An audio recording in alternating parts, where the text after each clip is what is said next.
faites bien de suivre la télévision Tchad 24 internationale. Bienvenue au journal. L'Ukraine a tenté de mener une attaque de drones contre le Kremlin mardi soir afin d'assassiner le président russe Vladimir Poutine, a rapporté mercredi le service de la presse de la présidence russe, Soleri Charlotte.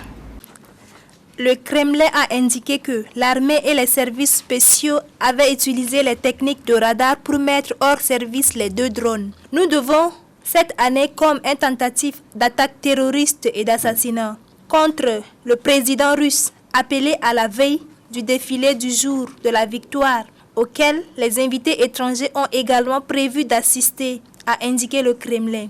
Monsieur Poutine n'était pas au Kremlin au moment de l'attaque et travaillait à la résidence présidentielle de Novo-Ogariovo dans la banlieue de Moscou, selon les porte-paroles du Kremlin.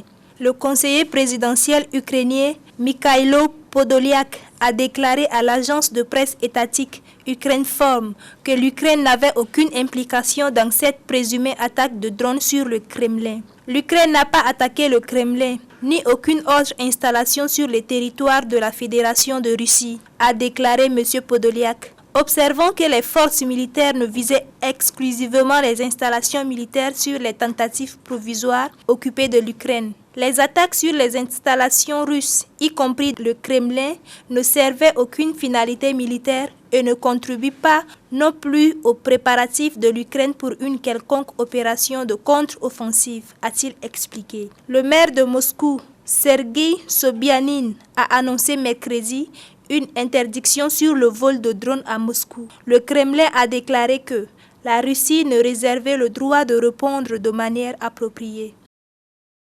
En Chine, la consommation a connu un rebond spectaculaire pendant les vacances de la fête du travail. Menda Sidouni. Environ 274 millions de déplacements de voyage ont été enregistrés, selon une hausse de 70,83% en glissement annuel et une reprise de 119,9% par rapport à la même période en 2019, selon le centre de données du ministère de la Culture et du Tourisme. Le revenu du secteur touristique s'est établi à 148 milliards de yuans en hausse de 128,9% en glissement annuel. Pékin, Shanghai, Shandong, Hangzhou et Guangzhou restent les principales destinations préférées des touristes. Le chiffre d'affaires du marché de la consommation à l'échelle nationale pendant les vacances de 5 jours a augmenté de 24,4% sur un an. Selon les données des factures de taxes sur la valeur ajoutée, le chiffre d'affaires des services touristiques et le divertissement pendant les vacances de la fête du travail a augmenté de 3,2% par rapport à l'année dernière. Le chiffre d'affaires des agences de voyage et des services connexes ont bondi de 4,4 fois en glissement annuel.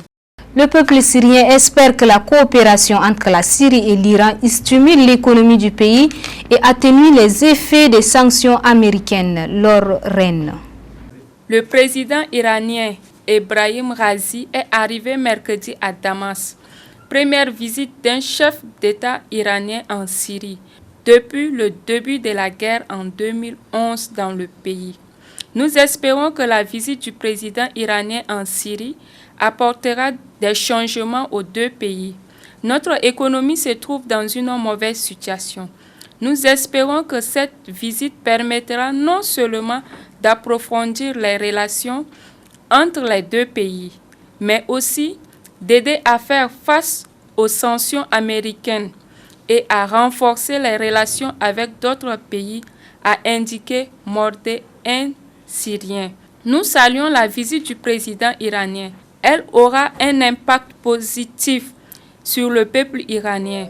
Nous, Syriens, saluons l'amélioration des relations entre l'Iran et l'Arabie saoudite, en particulier avec le soutien de la Chine. Cela conduira à relâcher l'économie et à maintenir la paix et la stabilité, a déclaré Iyam, une autre Syrienne.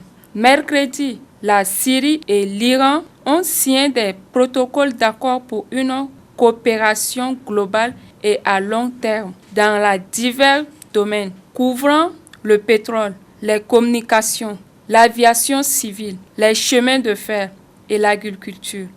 La guerre qui a duré 12 ans a dévasté l'économie, la santé et de nombreux autres secteurs de la Syrie. Nous sommes sous-développés en ce moment. Donc j'espère que les accords signés avec l'Iran et d'autres pays arabes pourront être mis en œuvre, a confié Safa, une Syrienne.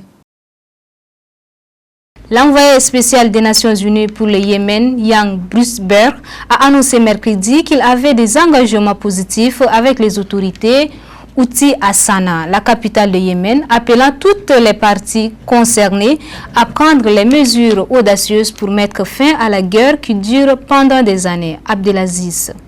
S'adressant aux journalistes après ses entretiens de 2 jours avec les dirigeants houthis à Sanaa, Grandberg a déclaré que les discussions étaient franches, détaillées et constructives. Il s'est dit encouragé par l'atmosphère positive et constructive et attendu avec enthousiasme de poursuivre les pourparlers avec les Houthis, le gouvernement international reconnu du Yémen ainsi qu'avec l'Arabie Saoudite et Oman. Après une année de calme sans précédent au Yémen, les parties doivent prendre les prochaines mesures audacieuses pour mettre fin au conflit. La coopération au niveau régional contribue également à l'environnement propice actuel. Des opportunités comme celle-ci sont précieuses, mais en même temps précaires, a indiqué Grandberg. L'envoyé de l'ONU a appelé à renforcer l'accès de l'aide via l'aéroport de Sanaa et le port de Hodeida, à reprendre les exportations de pétrole et à ouvrir les routes clés. Et puis pour finir, le secrétaire général de l'ONU, Antonio Guterres, a appelé mercredi les parties en conflit au Soudan à poursuivre la voie de la paix et de la réconciliation afin d'éviter une crise humanitaire qui pourra submerger toute la région étendue de la Corne de l'Afrique. Yessit Goingar.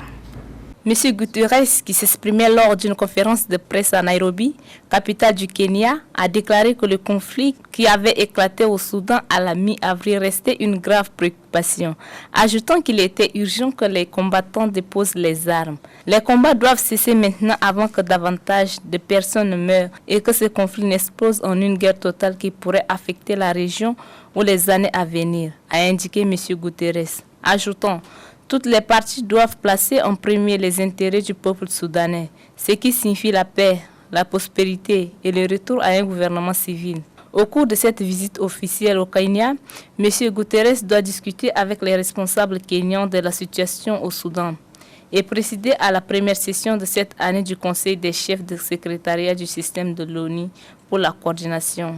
Reconnaissant que la crise au Soudan prélevait un tribut dans la population civile, dans un contexte de manque d'accès à la nourriture, à l'eau potable et à des médicaments essentiels, M. Guterres a appelé les combattants loyaux à Abdel Fattah al-Burhan, le chef des forces armées soudanaises, et à Mohamed Hamdan Dagalo, chef du mouvement paramilitaire des forces de soutien rapide, à respecter le nouveau cessez-le-feu de 7 jours et à commencer des pourparlers de paix.